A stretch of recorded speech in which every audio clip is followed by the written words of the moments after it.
Hello my dear student, welcome back to Deepak classes. Infinite series for JEE में आपका स्वागत है। और ये जो सीरीज है बच्चों, आपको पता ही होगा, जो मेरे से नए बच्चे जुड़े हुए हैं उनसे मैं बताना चाहूँगा, इनफाइनाइट सीरीज जो है हमारी, वो हमारी एक ऐसी सीरीज है जो जेई के लिए बहुत यूजफुल है, जिसमें हम जेई का कोई एक कंसेप्ट सीखते हैं जो आपके एग्जाम में बार बार रिपीट हो रहा है या जिससे क्वेश्चन आपको समझने में दिक्कत होती है। तो आज इस सीरीज को, ये सीरीज हमारी होती क्या है कि हफ्ते में एक वीडियो आ जाती है, ठीक है। तो आज इसमें वीडियो रखने का ये मोटिव है कि आपका जो जेई का पेपर हो रहा है 2024 के, जो चार पेपर हो गए आज मिला के, तो उसमें एक टॉपिक बहुत ज़्यादा पूछा जा रहा है। तो मैंने सोचा क्यों ना इसका एक आपको कंसेप्ट दे दिया जाए, जो नए बच्चे हैं जो अभी पेपर देने वाले हैं वो बिल्कुल सही कर दें आने वाले टाइम में जब पेपर होगा। और वो टॉपिक है rolling motion of an incline plane. किसी इंक्लाइन प्लेन में एक रोलिंग मोशन हो रहा है। कभी कभी ये भी लिखा जाता है वहाँ पे कि मोशन विदाउट स्लिपिंग, मतलब स्लिप नहीं हो रहा है, ठीक है। स्लिप नहीं होगा इसका मतलब क्या है कि वहां पर ट्रांसलेशनल मोशन होगा। रोलिंग मोशन अगर हो रहा है दैट मीन्स कोई भी रोटेशनल मोशन हो रहा है अबाउट एन एक्सिस, और उसके साथ साथ एक ट्रांसलेशनल मोशन भी हो रहा है। समझ रहे हैं, मतलब वो रोटेट करते हुए आगे बढ़ रही है, ठीक है। तो उसको हम बोलते हैं रोलिंग मोशन। तो मान लीजिए ये एक इंक्लाइंड प्लेन है, हम क्या करने वाले हैं आज, इंक्लाइंड प्लेन है। और इंक्लाइंड प्लेन में ये जो आपको एंगल दिया है, जो आपको यहाँ पे एंगल दिया हुआ है, ये एंगल दिया है मान लीजिए थीटा, और ये हाइट दी है एच, ठीक है। अगर ये आपकी एक्स है, यहां से लेके यहां तक की हाइट, और ये कोई बॉडी है, ये रिंग हो सकती है, डिस्क हो सकती है, कुछ भी हो सकता है, जिसका मास एम है, रेडियस आर है। अगर ये यहां से एक फिक्स एक्सिस के अबाउट रोटेशन करेगा और फिर ट्रांसलेशन करेगा, तो होगा क्या, इसके पास जो पोटेंशियल एनर्जी है, जो इसकी पोटेंशियल एनर्जी में लॉस होगा, इसमें लॉस इन पोटेंशियल एनर्जी, वो किस में कन्वर्ट होगी, गेन इन काइनेटिक एनर्जी, ठीक है। अच्छा जी, तो gain in potential energy, kinetic energy कैसे निकालेंगे। पोटेंशियल एनर्जी की बात करें तो हाइट की वजह से क्या हो जाएगा, mgh। और काइनेटिक एनर्जी यहाँ पर एक तो ट्रांसलेशनल हो जाएगी और दूसरी हो जाएगी रोटेशनल, ठीक है। और जो रोटेशनल काइनेटिक एनर्जी होती है वो हाफ आई ओमेगा होती है, और जो किसके इक्विवेलेंट होती है, जो हमारे half M V square K square by R square के इक्विवेलेंट होती है, जहां पर के क्या है, रेडियस ऑफ जायरेशन, ठीक। अगर आप इसको सॉल्व करें तो जब भी आपको ये टोटल एनर्जी यहाँ पे निकालनी है, जो टोटल काइनेटिक एनर्जी है, तो दोनों में हाफ एम बी स्क्वायर था, तो ये निकल के आ गई, ठीक है। तो दोनों में m है दोनों साइड, तो m से m कैंसिल हो गया। यहां से आप क्या निकाल सकते हैं, वेलोसिटी, और जो निकल के आएगा ये वाला। क्लियर है। तो ये एंगल अगर आपको दिया हो थीटा, ये दिया हो x, और ये दिया है h, और इसका मास m है, रेडियस r है, ये अगर यहाँ रोटेट होते हुए नीचे को आ रही है, दैट मीन्स जो बॉटम पॉइंट है वहां पर इसकी जो वेलोसिटी हो जाएगी, ठीक है, वो कितनी आ जाएगी, 2gh 1 प्लस के ओवर आर स्क्वायर। ये जो के ओवर आर स्क्वायर है ये मेजर करता है आपका moment of inertia of a body, ठीक है। और इसकी वैल्यू जो होती है एक फिक्स होती है एक गिवन शेप के लिए। अभी हम इसको निकाल के आपको दिखाएंगे भी। अच्छा, तो आप देख सकते हैं जो वेलोसिटी है वो एंगल ऑफ इंक्लाइनेशन पे डिपेंड नहीं कर रहा है, ठीक है। तो अगर क्वेश्चन आता है कि थीटा आप 30 डिग्री रख दें, थीटा आप 40 डिग्री रख दें, तो क्या उससे कोई चेंज आएगा, बिल्कुल नहीं आएगा, सेम टाइम पे ये निकल के आएगी, ठीक। अगर आप यहाँ पे इक्वेशन ऑफ मोशन, या आप यहाँ पे क्या करें, इक्वेशन ऑफ मोशन लगा लें, या आप यहाँ पे एफबीडी लगा लें, तो हमारा जो एक्सेलरेशन का फॉर्मूला निकल के आता है वो निकल के आता है a equal to g sine theta, ठीक है, 1 प्लस के स्क्वायर बाई आर स्क्वायर। ये आपका एक्सेलरेशन का फॉर्मूला निकल के आता है। क्लियर है यहाँ तक। और एक्सेलरेशन आप देखिए थीटा पे डिपेंड करता है, थीटा की पावर 1 पे, या आप कह सकते हैं एक्सेलरेशन साइन थीटा पे डिपेंड करता है। क्लियर है यहाँ तक। एक बात और देखो बच्चों, अगर इस क्वेश्चन में आपको मान लीजिए h नहीं दिया है, तो आप साइन थीटा लगाइए।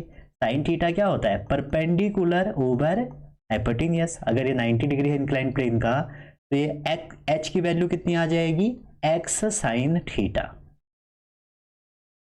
तो यहां से आप डायरेक्टली एच कैलकुलेट कर सकते हैं। ठीक है, चलिए आगे चलते हैं। एक्सेलरेशन की बात हो गई है, अब इसको नीचे आने में टाइम कितना लगेगा। तो यहाँ पर जो टाइम ऑफ डिसेंट है, जो नीचे पहुंचने में टाइम लगेगा इसका, वो लगेगा आपका, मैं यहाँ डेरिवेशन नहीं कराता हूँ आपको, तो 1/sin थीटा अंडर रूट में 2h/g 1+k²/r²। ये आपका टाइम लगेगा किसी भी ऑब्जेक्ट को इंक्लाइंड प्लेन में नीचे आने में, ठीक है, बॉटम में आने में। चलिए आगे देखते हैं।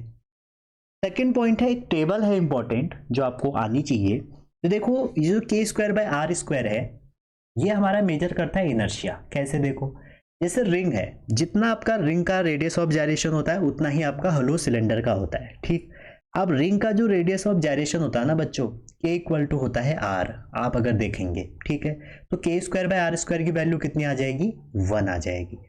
डिस्क और सॉलिड सिलेंडर के लिए होता है √2r, तो k²/r² की वैल्यू क्या आ जाएगी, 1/2। आफ्टर देन सॉलिड स्फीयर की निकालो, तो ये आता है 2/5 और ये आता है 2/3। ठीक है, ये आप निकालना, आपको या तो रेडियस ऑफ जायरेशन पता होना चाहिए, नहीं तो उसके अबाउट द एक्सिस आप देखेंगे ना, तो वो उसका जो आगे का कोफिशिएंट है वो डिसाइड कर लेगा आपका k²/r²। और अगर आपसे यहाँ पे पूछें कि ट्रांसलेशनल काइनेटिक एनर्जी कितनी होगी, क्योंकि यहाँ पे दो तरह की काइनेटिक एनर्जी है, ट्रांसलेशनल और रोटेशनल। तो ट्रांसलेशनल काइनेटिक एनर्जी हर केस में क्या आ जाएगी, ½ कितनी आ जाएगी, ½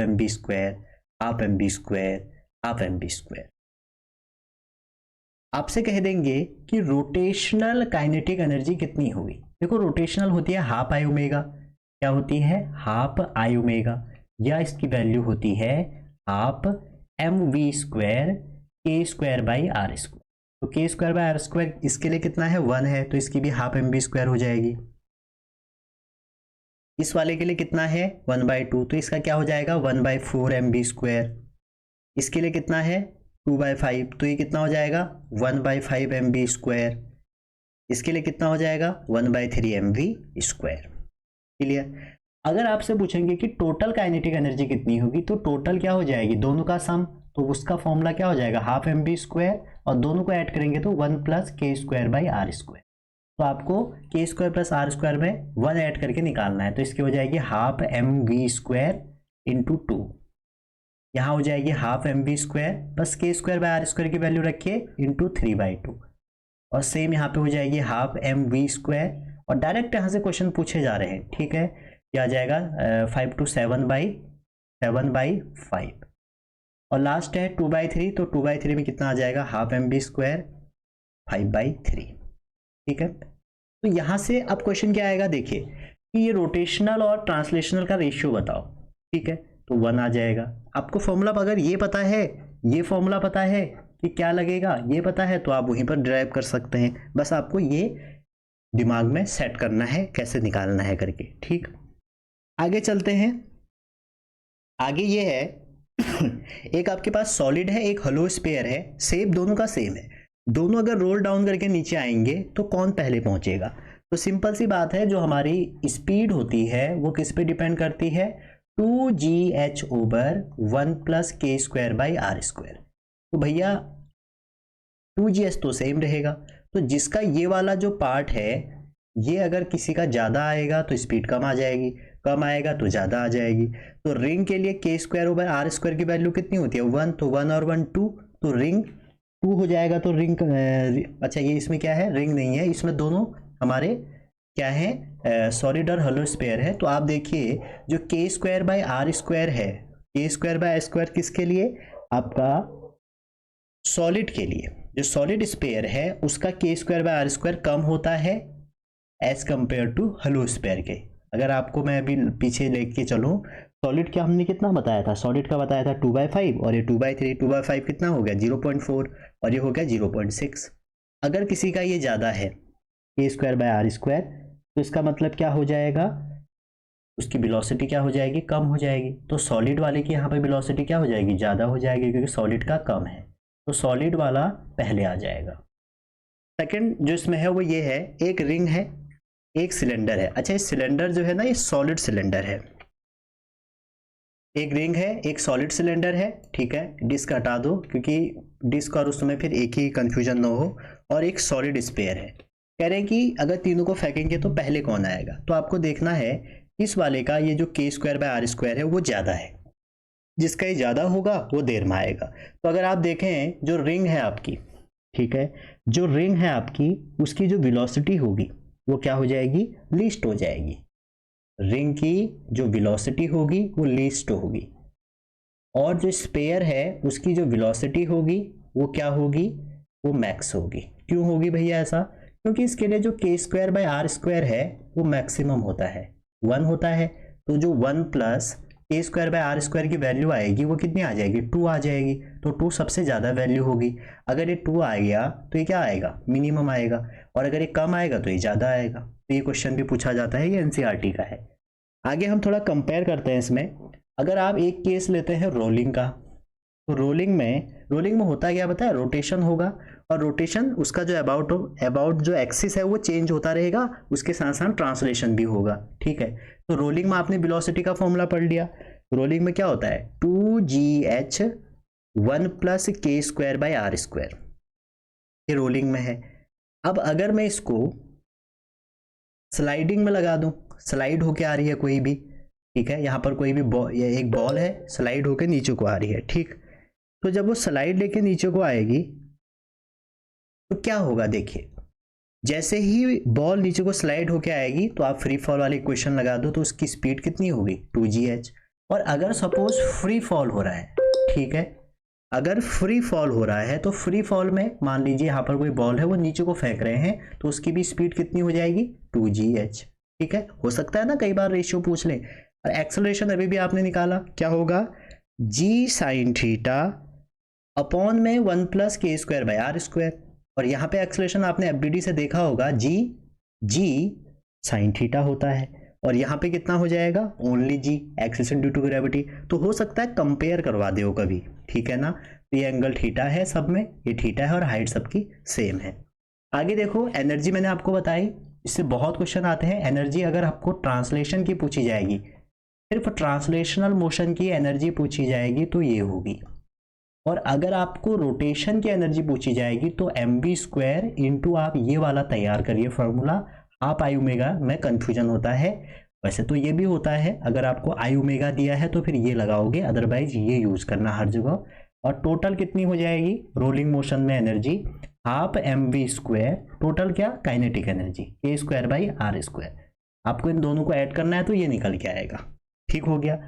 आगे बढ़ता है, देखो जो क्वेश्चन आ रहे हैं ये भी सेकंड शिफ्ट में आया है 2024 के पेपर में। कह रहे हैं कि एक रिंग है और एक सॉलिड स्फीयर है जिसका मास और रेडियस आपका सेम है। तो आपसे पूछा गया है दिया रेशियो ऑफ काइनेटिक एनर्जी, और काइनेटिक भी कौन सा दिया था, रोटेशन वाली, ठीक है, रोटेशनल काइनेटिक एनर्जी, टोटल नहीं कहा था, rotational kinetic energy when they are reach bottom.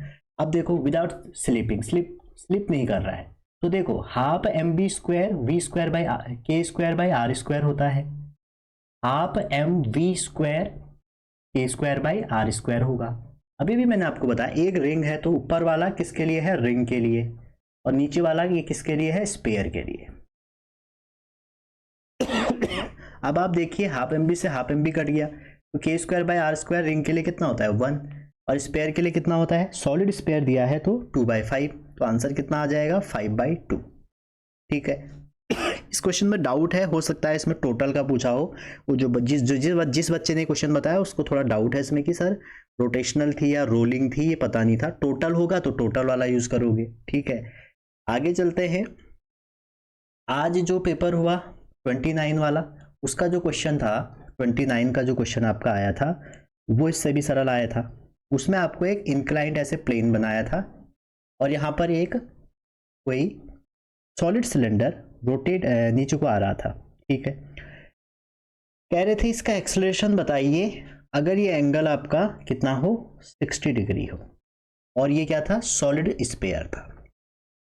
अब बताइए कोई क्वेश्चन है, फिजिक्स के बहुत इजी क्वेश्चन आ रहे हैं इस बार।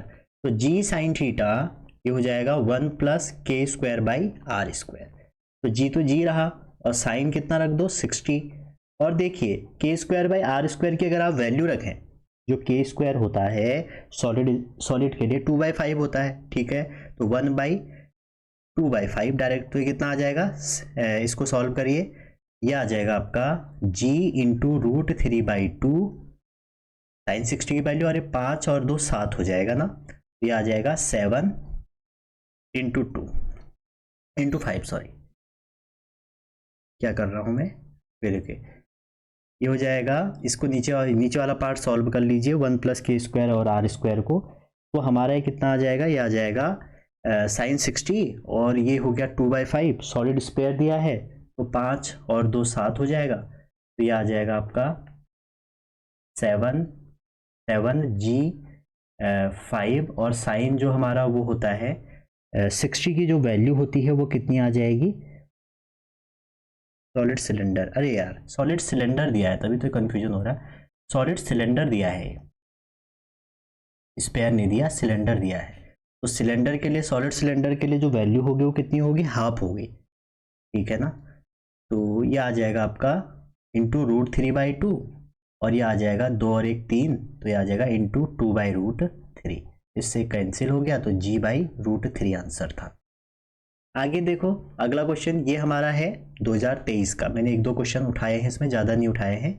2023 का क्वेश्चन है, रोलिंग मोशन है, ratio of rotational kinetic energy and total. देखो रोटेशनल क्या होता है, ½ mv² k²/r², और टोटल क्या होता है, ½ mv² और k² + r² में एक ऐड कर दोगे टोटल आ जाएगा, ये इससे कैंसिल हो गया। अब आपको क्या दिया है, स्पेरिकल सेल दिया है, ठीक है। तो जो स्पेरिकल सेल है मतलब स्पेयर है आपका, उसका जो आपको निकालना है, क्या निकालना है, यहाँ पे आपको यहाँ पे कैलकुलेट करना है इसकी एनर्जी, ठीक है। तो स्पेरिकल सेल के लिए कितनी वैल्यू रख देंगे, आप वैल्यू रख दीजिए, इसमें वैल्यू आ जाएगा, स्पेयर है, ठीक है, तो यहाँ पर वैल्यू रखेंगे तो ये आ जाएगा 2/3 ओवर 2/3 + 1, तो आ जाएगा 2/3 और 3 2 5, 5/3, 3 से 3 कैंसिल हो गया, 2/5, x/5 करें, और स्पेरिकल सेल आपको बता दूं सॉलिड स्पेयर होगा, ठीक है ना सॉरी। अगला क्वेश्चन देखिए, ये भी 23 का ही क्वेश्चन है, आपको यहाँ पर जो मैं आपसे कह रहा था, यहाँ पे एंगल दिया है 30 और x की वैल्यू दी है 60, और कह रहे हैं इसमें ये बॉटम पे आया सॉरी, इसकी स्पीड बताइए, तो v = क्या हो जाएगा, 2gh, रूट के अंदर है 1 + k²/r², h नहीं दिया है, तो h नहीं दिया है तो sin 30 लगा लो, तो sin 30 = क्या होगा, h/x, h/60, और ये हो गया ½ = h/60, तो इससे कैंसिल हो गया 30, तो h की वैल्यू कितनी आ जाएगी, 30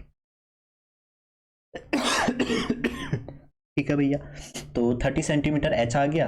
अब क्या करना है, इसमें वैल्यू रख दो, √2g10 हो गया इंटू 30 अपॉन में क्या दिया है, सॉलिड सिलेंडर, तो हाफ इसमें ऐड कर दोगे तो कितना आ जाएगा, 3/2, सॉल्व कर दो आंसर आ जाएगा आपका। आगे देखते हैं, ये अब इन्होंने इस बार तो रेडियस ऑफ जाइरेशन पूछ दिया, अभी भी हमने देखो, अभी भी आपको बताया था k²/r², यहाँ से भी आप निकाल सकते हो, सॉलिड स्फीयर के लिए हमने बताया था आपको 2/5 होता है, और सॉलिड सिलेंडर के लिए डिस्क के बराबर होता है हाफ। तो देखो यहाँ से k जो है ना रेडियस ऑफ जाइरेशन है, तो क्या आएगा 2/5 रूट में r, और यहाँ से k की वैल्यू क्या आ जाएगी 1/2 रूट में r। तो ये किसका है, ये आपका स्पेयर का है, और ये किसका है, सिलेंडर का है, तो आपको स्पेयर ओवर सिलेंडर करना है। तो जब आप इसको डिवाइड करोगे तो क्या होगा, r से r कैंसिल हो गया, और आपका जो रिमेनिंग बचेगा वो कितना बचेगा, आप सॉल्व कर सकते हैं इसको, ठीक है। तो जब सॉल्व करेंगे तो आ जाएगा √2/5, ठीक है, और इंटू या अपॉन में हो जाएगा 2/1, तो आंसर कितना आ जाएगा, रूट और रूट 2 रूट होंगे तो 2/√5, तो ये x से कितना हो जाएगा, 5 हो जाएगा। तो यही था हमारा incline motion in incline plane, और इससे आपके क्वेश्चन आ रहे हैं। तो इनफाइनाइट सीरीज में हम जनरली ऐसी टॉपिक कवर करते हैं जो बहुत ज़्यादा इंपॉर्टेंट टॉपिक है, ठीक है। और अभी मैं कुछ दिनों बाद ये वाली जो प्लेलिस्ट है ये मैं 2023 से बना रहा हूँ, तो सिलेबस चेंज हुआ है, तो इसको भी मैं थोड़ा अपडेट करूँगा, जो पुरानी वीडियो है उसको हटा ही दूंगा यहाँ से, ठीक है ना। तो मिलते हैं अगली वीडियो में, तब तक अपना ध्यान रखिए, पढ़ते रहिए, wishing all the best, positive mindset के साथ खेलिए। कोई बात नहीं बच्चों, अगर पेपर खराब हो गया तो कोई बात नहीं, आप ये सोचो कि अभी एक मौका और है, अप्रैल है, समझ रहे हैं ना। तो अप्रैल के लिए ट्राई करिए और जी जान लगा दीजिए, खूब मेहनत करिए कि बाद में आप शिकायत ना करें। जैसे अभी आपको शिकायत हो रही होगी किसी बच्चों को, बाद में कंप्लेंट नहीं होनी चाहिए अपने से, ठीक है ना। और मेरे उससे जो भी हेल्प होगी आप बताना, मेरी वजह से अगर आपका सिलेक्शन होता है तो मैं मेहनत करूंगा, ठीक है। तो मिलते हैं अगली वीडियो में, तब तक अपना ध्यान रखिए, पढ़ते रहिए, विशिंग ऑल द बेस्ट।